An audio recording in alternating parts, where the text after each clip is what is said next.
ജീവിക്കുന്നവനായ കർത്താവ് നമ്മുടെ മുമ്പിൽ നിൽക്കുമ്പോൾ സാഹചര്യത്തിന്റെ പ്രശ്നങ്ങളിലേക്ക് ഒന്നും നോക്കണ്ട. പ്രശ്നത്തിന്റെ വലിപ്പമോ കാലദൈർഘ്യമോ ഒന്നും നോക്കേണ്ടതില്ല.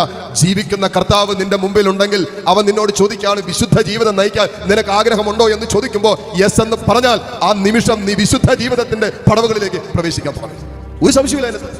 ഇതിന് ആയികളെ പറയാനോ പരാതി പറയാനോ പെറുപെറുക്കാനോ അങ്ങോട്ട് നോക്കിയിരിക്കാൻ ഇങ്ങനെ അവരൊന്ന് വിശുദ്ധ അവർ കുടിക്കുന്നുണ്ടല്ലോ, അവർ വലിക്കുന്നുണ്ടല്ലോ, അവർ കഞ്ചാവ് എടുക്കുന്നുണ്ടല്ലോ, അവരങ്ങനെയാണല്ലോ. ഒന്നുമല്ല.